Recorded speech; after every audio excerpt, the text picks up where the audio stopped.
So today the topic is making miniature birdhouses. We're going to work on something similar to this one, and we can also make little acorn birdhouses.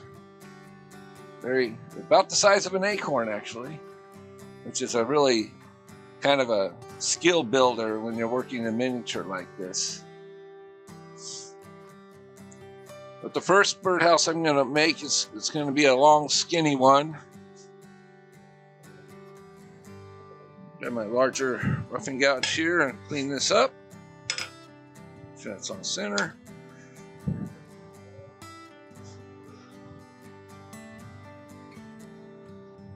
I'm going to turn it up to like 1900 because it helps with the cutting, less resistance instead of turning it slow. And just take your time and cut those corners down. A little pill cut here up to the chuck.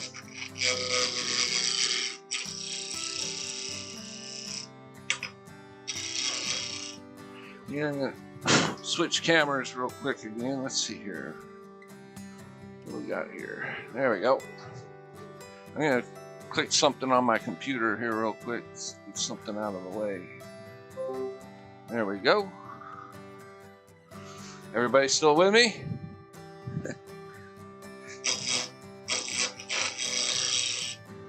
I should probably do that too. Turn on my chat. In case anybody's got any questions they want to put in the chat, that's fine. I'll get to them. So now I'll just make some peeling cuts here. Turn this blank around.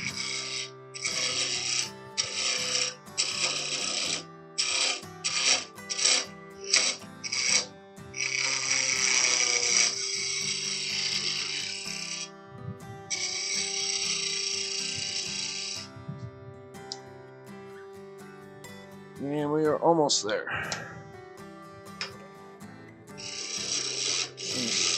Another peeling cut.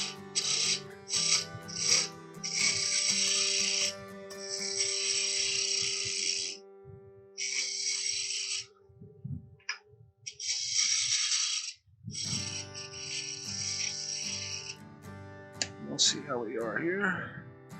All right, we are good. So now I want to do is get a parting tool and just clean up that end so it's running true and straight.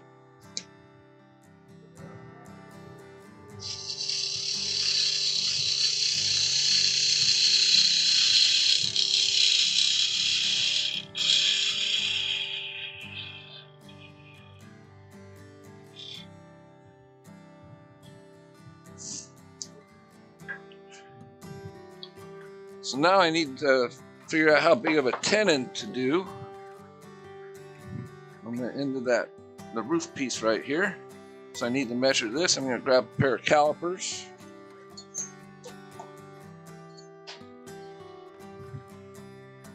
And measure the inside.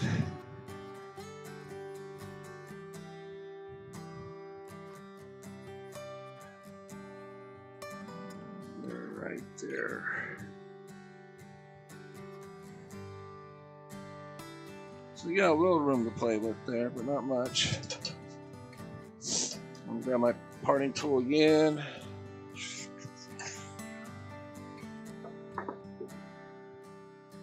And just trim that down a little bit, and we'll just check it as we go. I always move my parting tool back and forth, keep the cut straight along this part. Plus, I'm going to measure on the outside here so I'm not wasting a whole bunch of wood. So I created a step there. I'm just going to grab the body here. I got a little bit to go yet.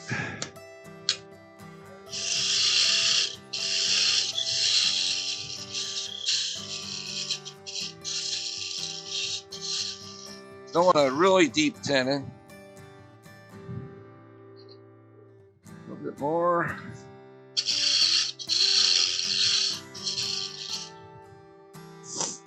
And we'll see where we're at here.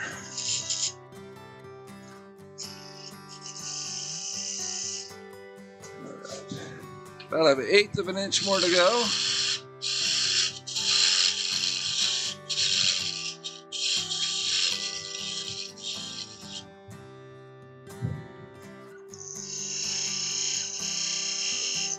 Just barely.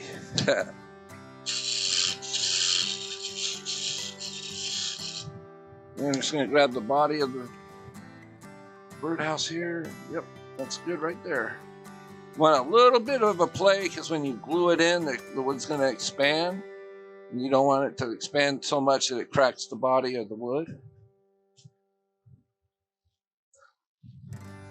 The wood of the body, I mean. So now I want to do an undercut right here.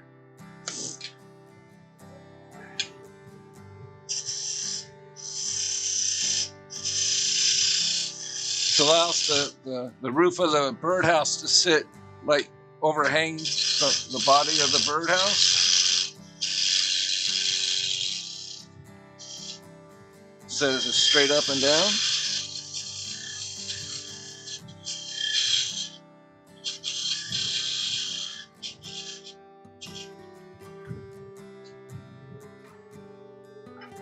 And I think I don't need to go any deeper as far as this goes. As far as the overhang, that's pretty good.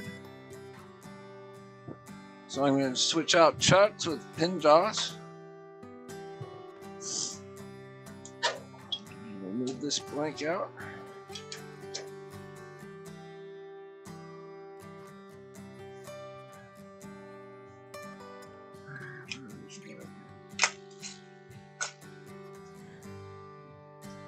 Locking pin here.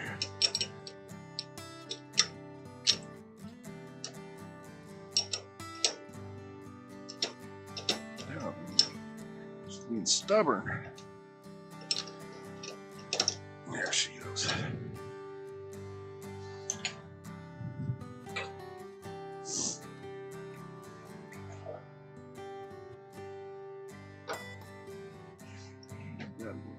So the jaw. Chuck your pin jaws on it. Make sure it seats good. And we're just going to set that tenon right in those pin jaws there.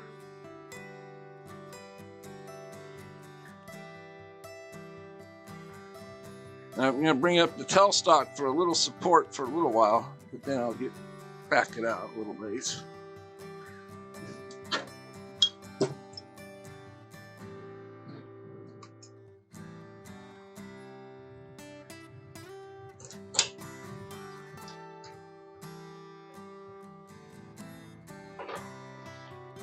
For this, I'm going to put the little cone center on it. It'll give me a little extra room for cutting. I need to find that little hole in there. Lock it in place. There we go.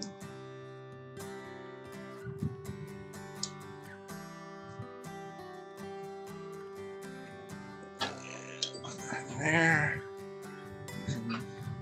Good. Up a little bit there, and just a little bit of support there. We don't want this coming out of the chuck or anything. So we're just going to grab another parting tool here, and we're just going to trim all that off of there. And bring my my tools press a bit closer. Probably raise it up a little bit for this smaller roughing gouge. There we go.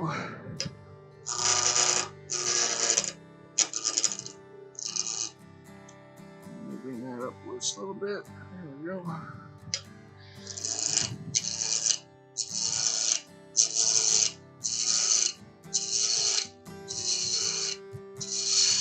Just getting it balanced so I can turn the speed up here. So I get that piece completely turned around. So now I can turn it up. I'm just going to make a nice shape like a cove. It's in on the tops, all the way down to where the roof line is. So I just want to start cutting it, roughing it here.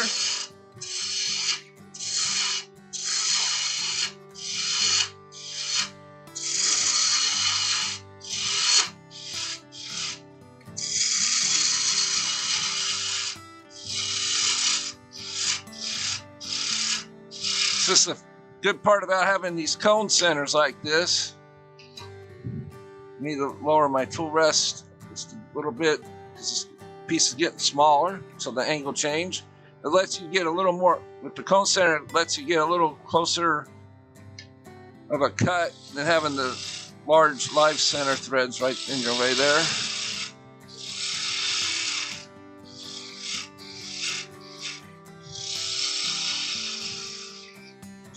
Get this shape going here. Just a nice top to bottom here. All right, too much of, have my tool too much straight up and down. I need to turn it more to 45 degree. That's why it was jumping on me like that.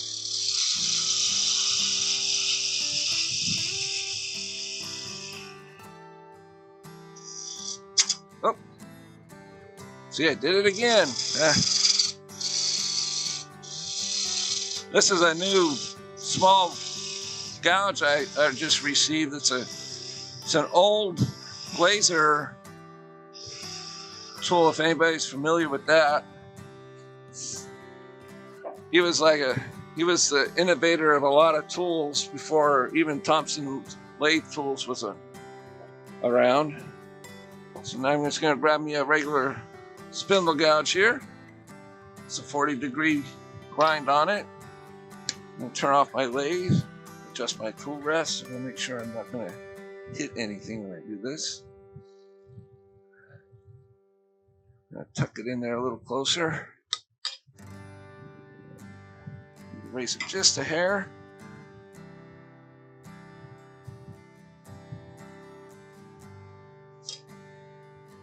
A little too much that time. When you're working in close quarters like this, you want to make sure you got your tool rest at the right height. So I'm going to start doing 45 degrees. Just slide that bevel down to the end here.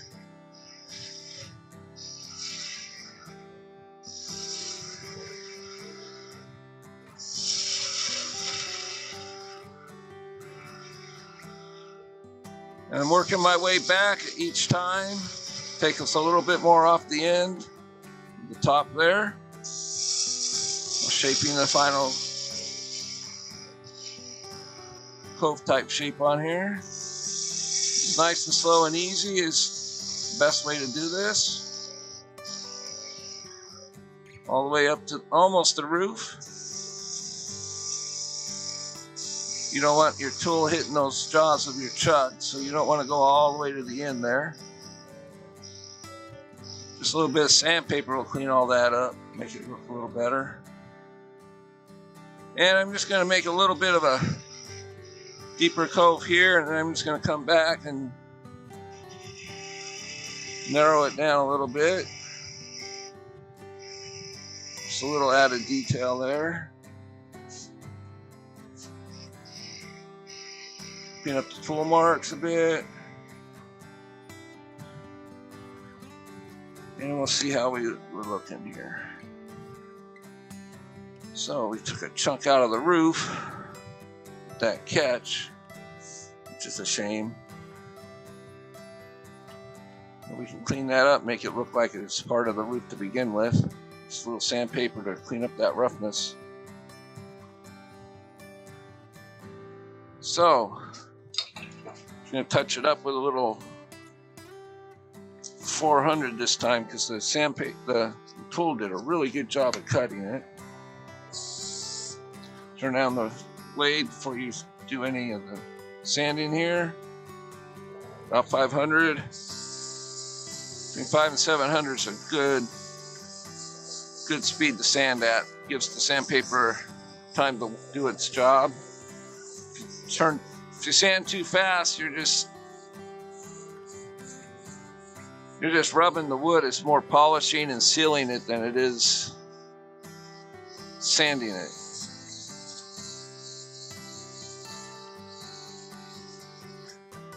I see a faint line right there. Might be the wood.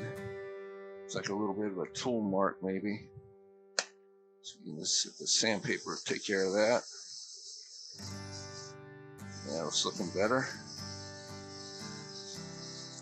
Now I'm just gonna grab me a, where did I put you? Scotch pad. Get this out of the way here. This helps polish it up.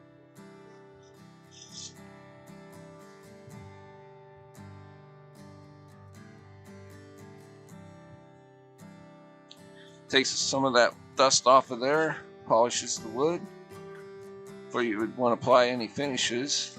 You could use a wax finish, spray it with lacquer, use a rub-on poly. There's all kinds of methods of putting a finish on these. I like to just put a little bit of oil on them, and it helps clean it up. Makes it a little more rustic if it's not really shiny. So we've got a little bit of work to do right there at the roof. So I'm going to grab some 180.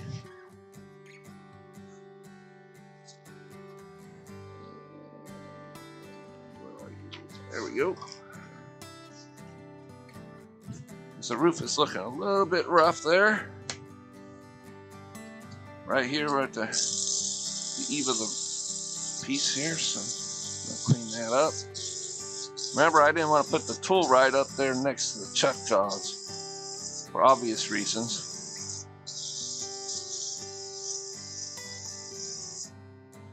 And we still have that little divot in there. Okay, I'll clean that up. So you just turn this, just take that little divot and just kind of clean that up a little bit, make it more of a feature of the whole roof. No mistake.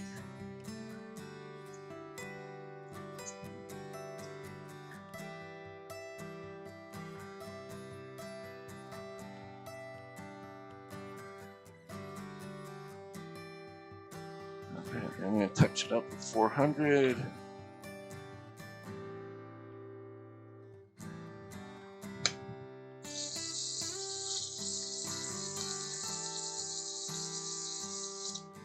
That white Scotch-Brite pad again. Very carefully put it up there so it doesn't get caught in the jaws. Bring it around this way here.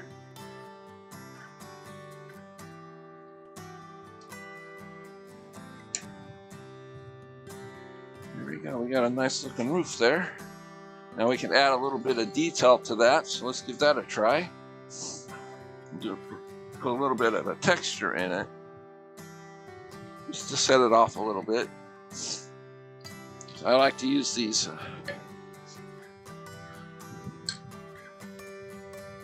knurling tools that are mostly made for metal work, but they work really well for putting an impression inside in wood. It doesn't cut the wood, it just leaves an impression. So you want to do it a little bit slower than that. About 700. And angle it just to match the angle of the roof there. And we just kind of slide it back, you know, move it back and forth a little bit this way, in and out.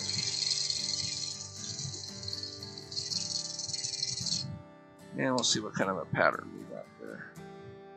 Very nice. Once we oil that up or put a finish on it, it'll darken it right up. Add a bit of a shadow to it. To highlight that, I'm going to put a couple of, use a small point tool here. A really long point. And I'm just going to put a line right next to those, just to highlight that texture.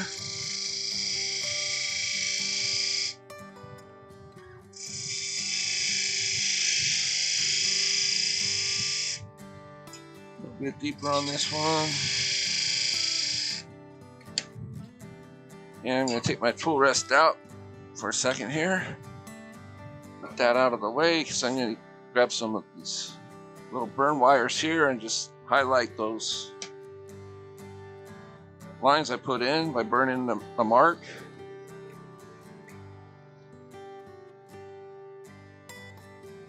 Turn up just a little bit more.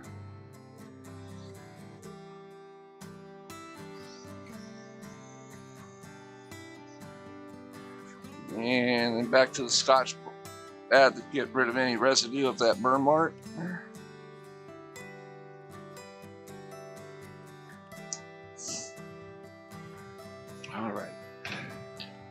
we can move that tailstock back out of the way.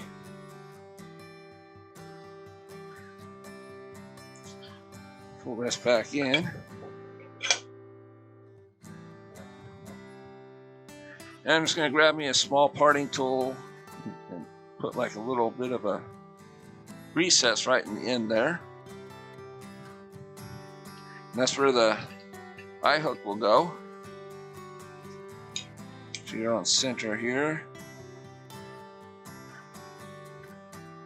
I love these little parting tools. They come in so handy so many times.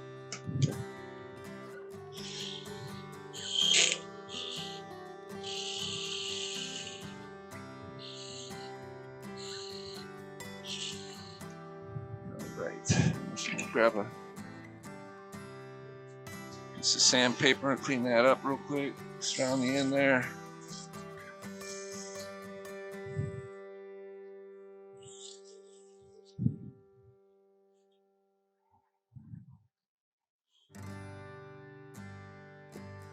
And we're going to turn it down and we're going to drill a small hole in there. Grab me a... Where did I put those? I have this right. There we go. Little pin vise drill holders, called pin vices. These drill bits are way too small for an electric drill, plus the electric drill is too powerful. These are basically for hand drilling only. You'll break the bit. Don't worry if it wobbles just a little bit, that's alright. And this drill bit is just a little bit smaller than the threads of my eye hooks that I use. And I need to get those out of my cupboard here real quick. You know, get some antique brass type eye hooks. I have 3 different colors. I get them at the jewelry departments in Hobby Lobby. They have these antique brass, they have gold, and they have silver. So I'm just going to turn this way down.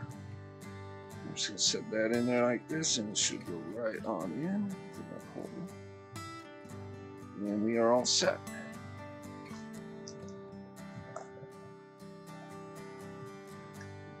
Now we've got the roof done. So this is just a dark piece of walnut here. We're just going to get in the pin jaws.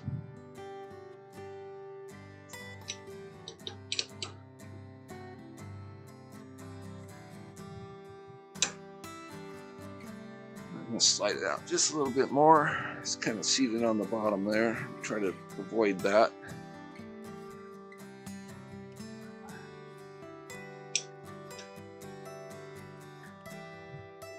Make sure it's good and tight. Get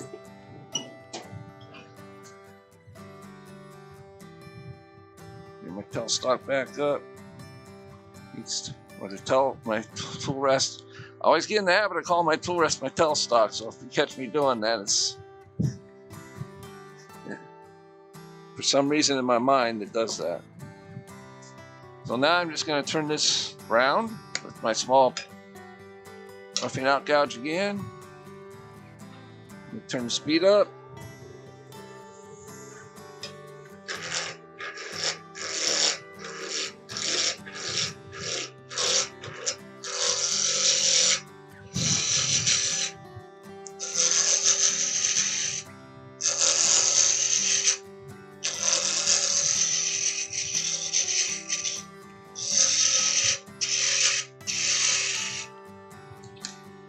Got pretty much around there. Yep, good enough. So now I'm just going to start making it, putting like an angle on it here, almost like a Christmas tree shape. Take a lot of this waste wood down.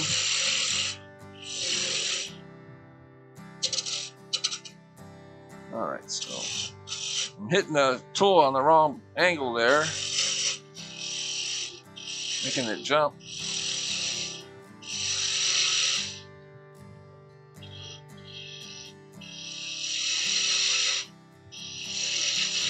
I'm just going to bring this down to a point.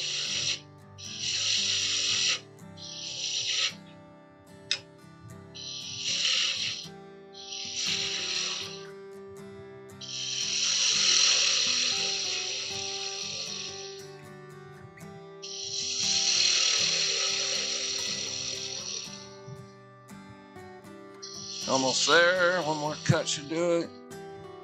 It's really slow off the end there. That has a really sharp point, so I'm just going to touch it with sandpaper and make it just a little bit rounded over. That's a little too sharp, and that can cause it to snap off if it falls.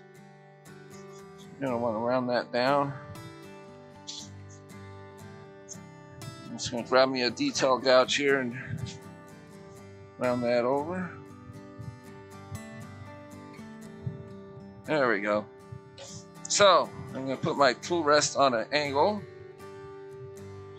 I'm going to put this is a very small detail gouge. It's a 1/4 inch, I believe. It's a Thompson tool. I'm going to start at 45 degrees. Just start that cut, and then I'm just going to give it a twist. Create that little detail right on the bottom there. Now I'm going to grab me a bigger detail gouge, because that one is way too small and it's causing vibration. So we're just going to narrow this down a little bit here.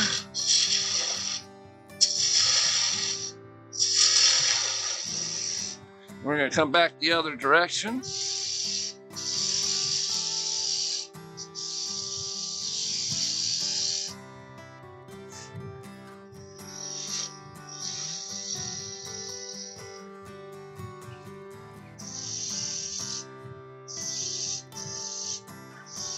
Make this nice and neat looking here.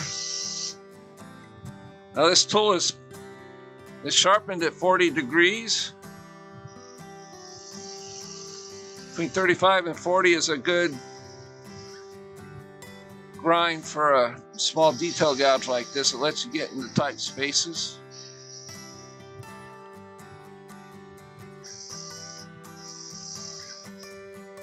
You want to work your way down into the cove, not up the wall, or it can grab and pull your tool into the wood, making the wood right up on your tool and snapping the wood. And we want to make this a little bit smaller here. You want something that's nice and delicate looking, not really punky.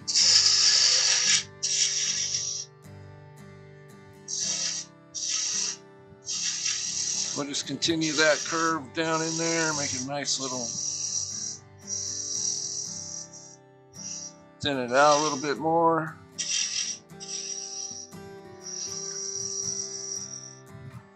Back this way, clean that up.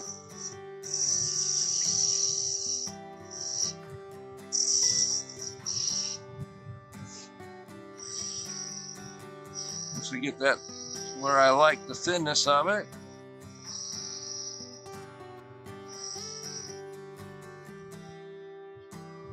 you take a little bit more off the end here.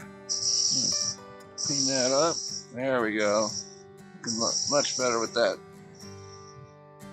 Now I'm not too worried about a lot of tool marks, because sandpaper is your friend when it comes to finials. You don't want to really try to keep going and going because it's so thin, but sandpaper will clean that right up. And when you get to this point, it's a good idea to start sanding.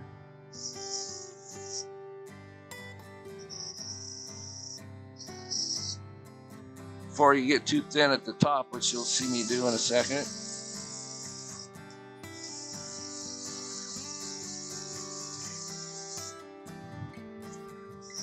What grit are you using there? This is a 220. I just picked it up off my bench. It's a good starting point for finials.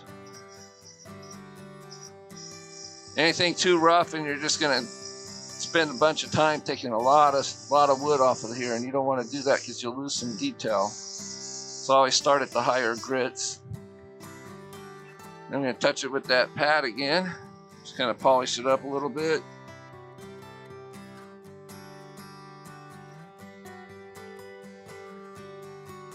And the next shape I'm going to make with it is, you'll see me make it, it's going to look like a bottom of an onion shape here. Using my small detail gouge again, this one. It's the same kind of cut. I'm going to start at 45 degrees. And just do a twist and plunge at the same time. And we can just round that over a little bit here into that area there. There we go. And now we're just going to make a small cove right in here. We're going to cut that back down a little bit.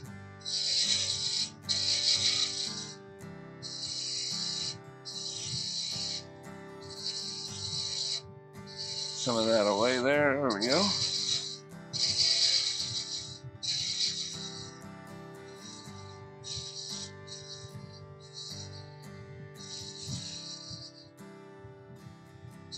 More of a cove there, so I'm going to go back and forth a few times, deepen it a bit.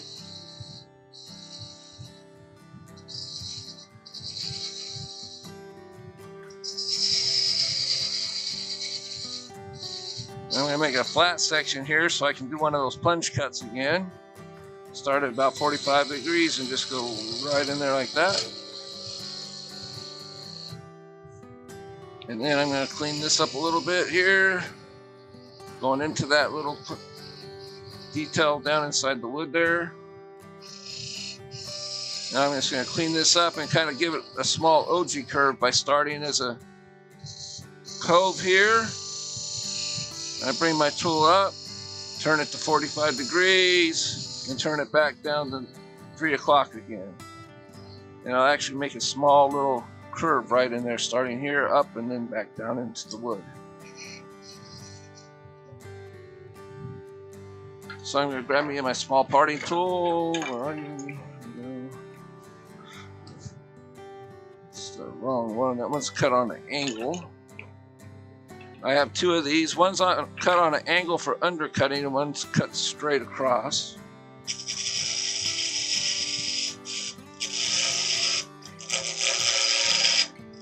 Take the wood all the way down.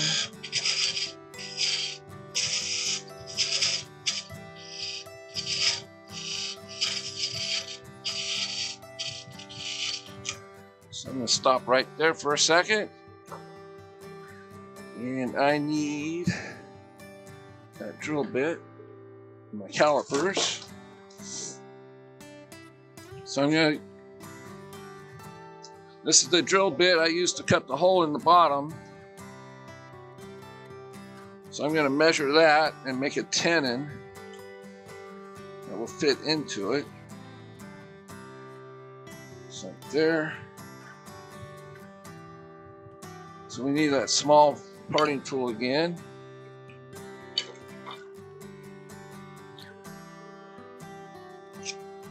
I'm just going to come up right into here. I'm going to start cutting all the way back here for the measurements. That way if I make a mistake, I still have a little wood to play with as far as creating the right size tenon here. So I'm going to stop the lathe, check that, it's probably not quite there.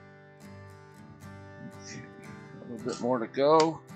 And I'm moving my tool back and forth in here so it doesn't bind up.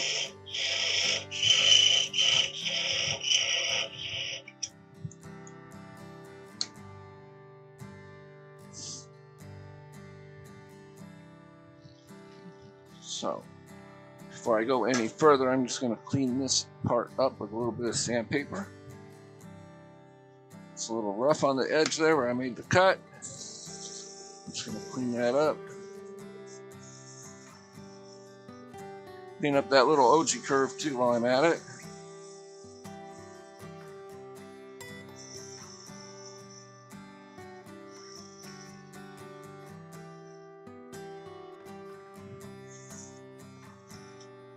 Grab that white Scotch Brite, pull the tool rest back.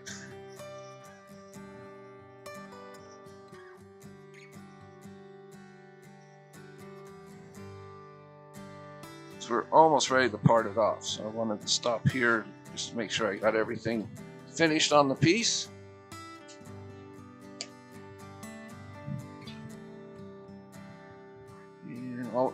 being this close to the jaws, you always want to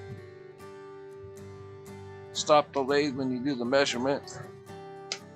You don't want to stick calipers down into a spot like that. Let them get bound up. It's not a good thing. So I'm going to take a little bit of this away.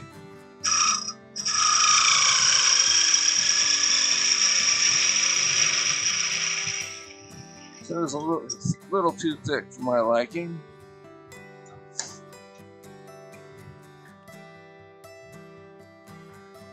We are, just barely there.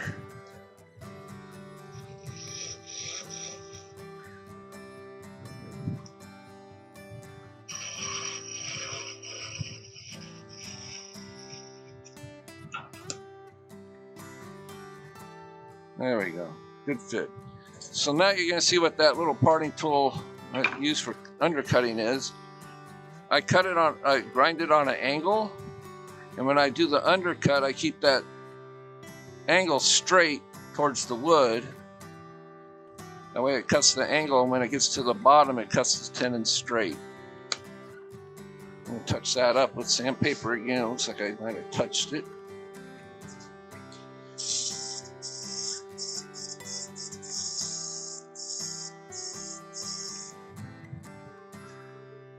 Bit of a polish there.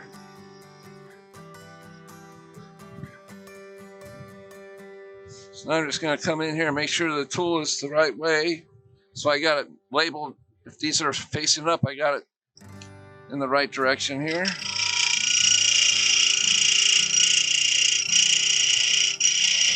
And it sounds a little loud, but that's normal. The reason for the undercut is so it seats nice on the bottom of the birdhouse.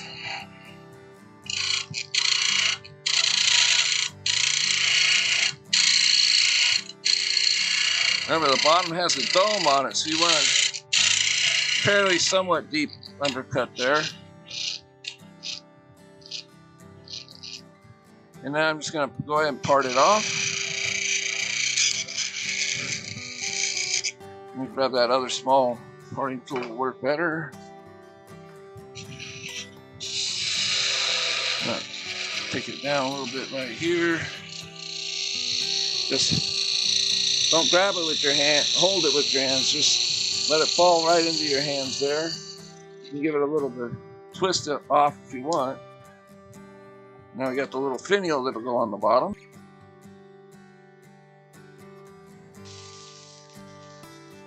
So here we have the body of the birdhouse. It's a poplar dowel. It's 2 inches in diameter and about 4 inches long. I pre-cut a tenon on the end and placed it in my 4-dot chuck. It's got 1.5 inch jaws on it. Holds it very securely. So the first thing I want to do is just screw up the piece using my 3/4 inch roughing gouge. Pretty much really easy thing to do. It just trues it up and balances the piece and allows for a higher speed on the lathe, and you can get a finer cut that way.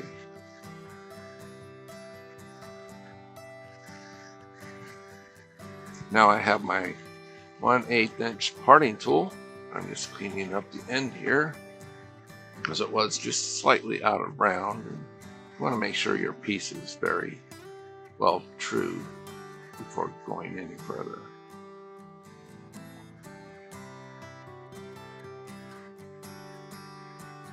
I'm going to create a little dimple here. This is to help guide the Forstner bit that I'm going to use to hollow out the piece.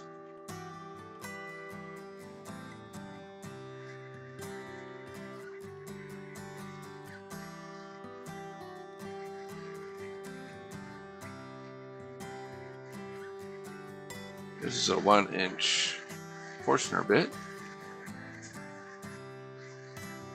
which will leave a 1/2 inch on either side for a wall thickness that you can work with for design opportunities when it comes to creating the body of the birdhouse. leaves plenty of wood on the outside of the piece to work with.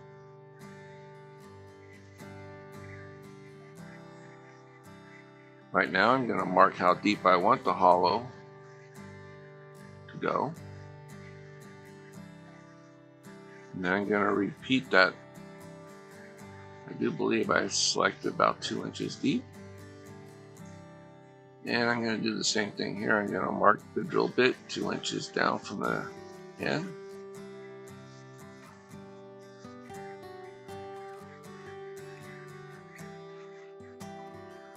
This is just to give me an idea of the design I'm looking for. This piece will be a longer body with a nice long slender cove going from top to bottom. Right now I'm going to drill out the hole for the little bird so he can get in and out of his little house here. It's a 3/8 inch drill bit. But first, gotta make sure I lock that spindle. You don't want it moving while we're drilling the hole. And here we go.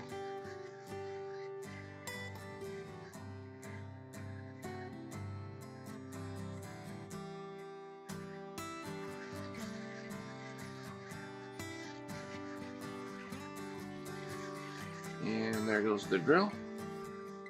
Should be going in there. It's kind of a hard wood.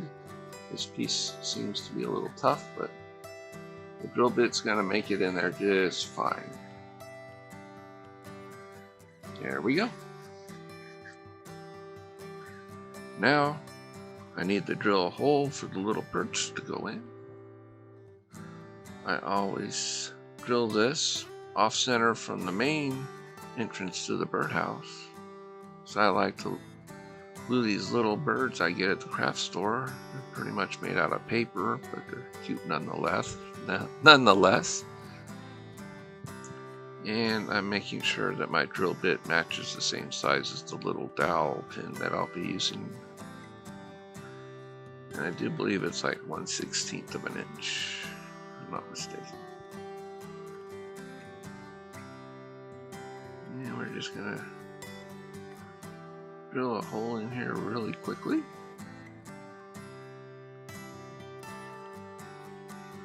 And we are all set there.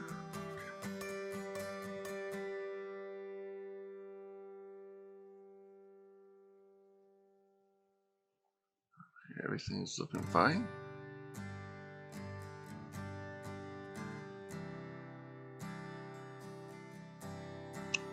Now I'm starting up the lathe and getting it up to about 400 RPMs so I can drill out the main hole in the center of the birdhouse.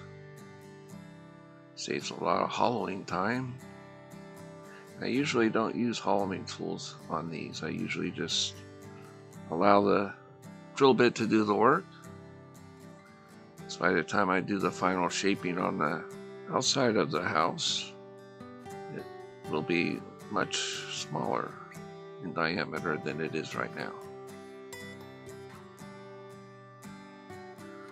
I just like to start with the larger piece because it affords more design opportunities as I make the birdhouse.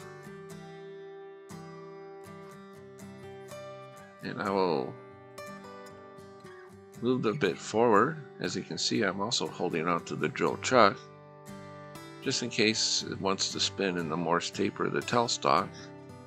You don't want that to happen because it can cause a lot of havoc if it does. And I do pull out the bit from time to time just to clear out the shavings. It prevents the wood from heating up too much, and if it does get too hot, the drill bit can actually get stuck inside the wood, which is another thing we don't want. Now I'm just checking the depth here, seeing if it matches what we marked earlier, and it just about does there. Close enough.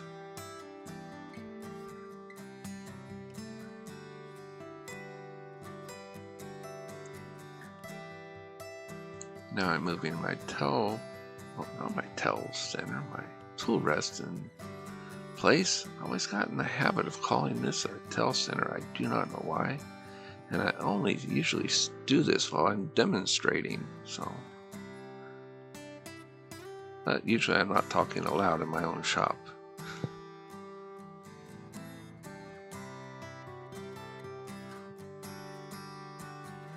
I'm going to use my 3/4 inch miniature, well, it's not miniature, but 3/4 inch roughing gouge. And just to peel away some of this waste wood. Like I said, I like to start with a larger diameter and work my way down.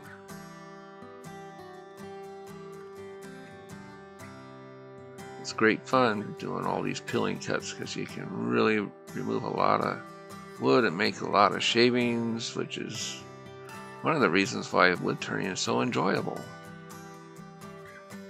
Just go on and remove all that wood. It's a real fun thing to do. You know, a lot of people get mighty stoked at being able to remove shavings quickly while wood turning.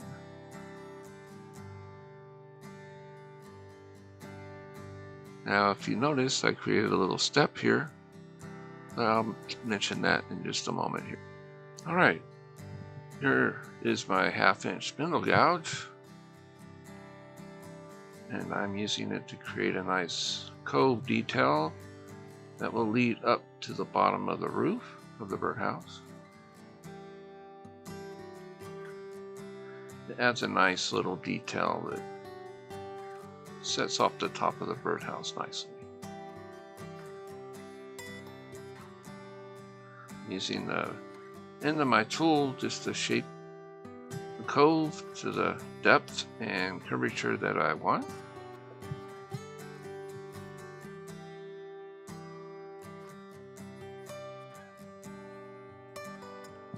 And now I'm using a pencil just to double check on that depth of that hole we drilled earlier into the body of the birdhouse.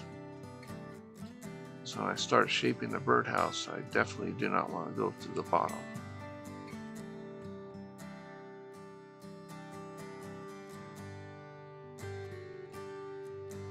And here I'm going to start creating a cove along the length of the birdhouse body.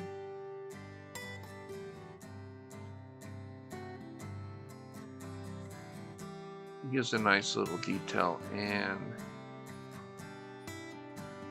it gives a little length to the body of the birdhouse.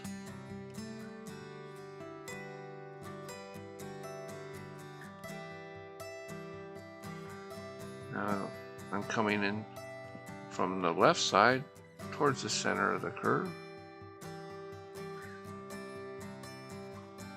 And then I'm going to do an opposite cut after I check the shape there. And I'm going to check the depth one more time.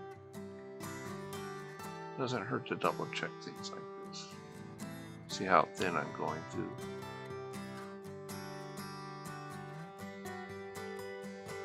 So now I'm going from right to left.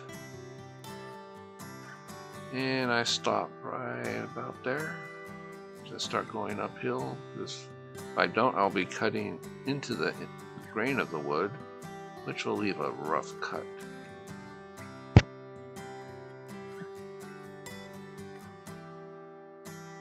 Just nice, gentle cuts here. There's no hurry.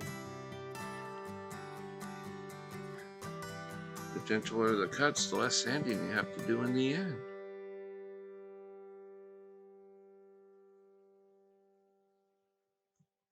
Just a few back and forth cuts here, working towards the center of the cove.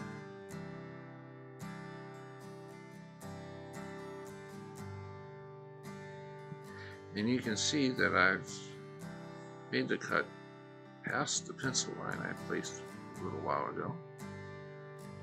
It's just a design change that I thought would add a little elegance to the piece, making the birdhouse a little longer. Right, it looks like the thickness is just about right. And I'm just going to put the roof on there and have a look-see and See if the body matches up well with the roof.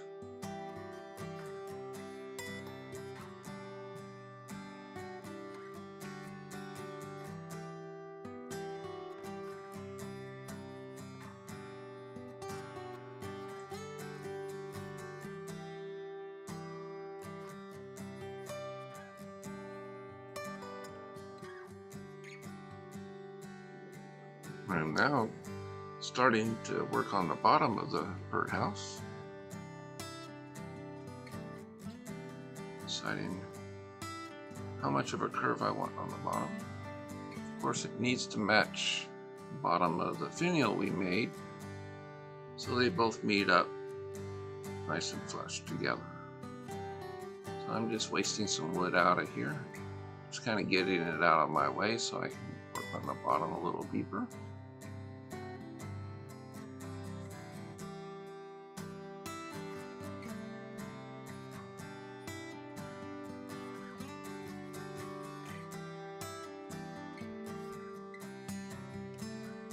And it's taking it slow. You don't want to pop this off too soon.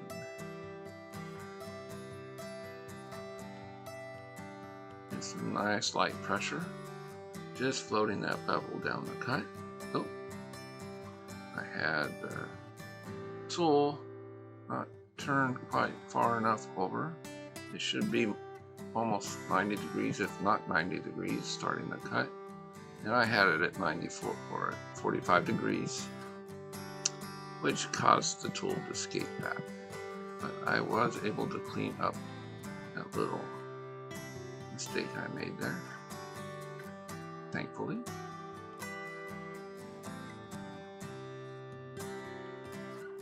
And I'm just using my body to turn that tool to move it along the cut as I twist and turn and get it towards the bottom there. I was thinking a nice OG curve on the bottom would be nice. I'm not sure if it's going to match up with the bottom of the finial. We'll have to see and check that when we get to reversing the birdhouse body so we can finish the bottom. So now I'm just using my 1/8 inch parting tool. We're going to part the piece off. And unfortunately, I'm just about ready to take too big of a bite here, and I'm just going to pop this whole thing right off there.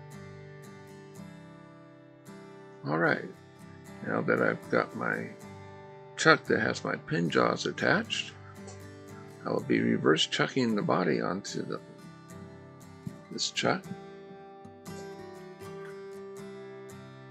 And as you can tell, the hole I drilled, that 1-inch hole, fits perfectly over the jaws. And all I need to do is just a little snugging up. Not too tight or I'll crack the body. It makes quick work of being able to reverse turn this piece, instead of going through the trouble of having to create a jam chuck. I'm just making sure that it's on there good and snug there. We don't want any slippage at this point.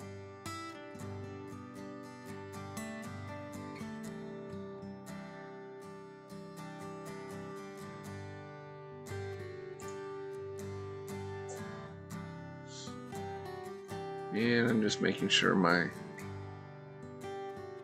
tool rest is the right height and the point of my gouge is right on center when it's parallel to the floor. This really helps when it comes to cutting the wood. And I just noticed that it is a little bit running out of true. So I just want to double check everything, make sure the chuck is on correctly. And I notice it's still a little bit out of true. I'm just going to loosen the piece and give it a little twist there. Sometimes that helps out with making the piece true. Like I said before, not too tight or you will crack the body of the birdhouse. Well, it looks like this is just about how it's going to have to go. It's not too out of round, and I can still make this work just fine.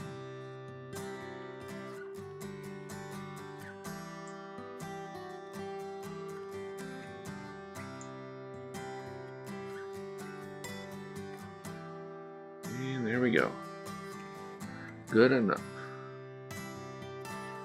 Alright, so I'm just going to make sure everything's just right. I'm just going to give it one more turn there, and hopefully it'll be even running even truer. It's a good idea just to try to get it as true running as you can. This is all part of the process. Alright, my 1/2 inch spindle gouge here. Notice it was just a little bit too high there. So I'm going to bring the tool rest down a little bit and speed up the lathe. This allows for a smoother cut. Remove some of that waste off the bottom. It does not need to be there.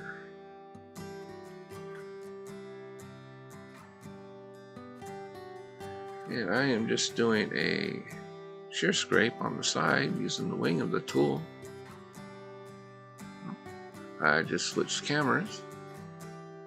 Hopefully it'll give a better view of what's going on up there in that corner, in addition to the overhead camera.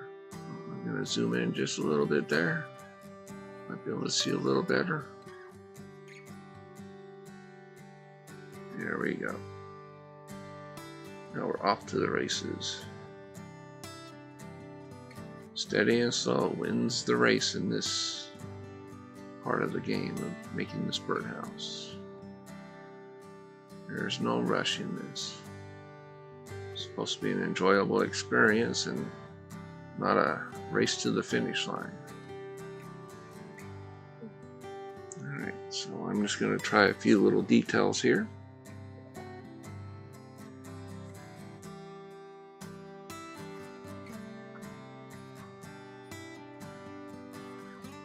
Do a little more of adjustment there. I've got my smaller detail gouge again. This allows me to get into places that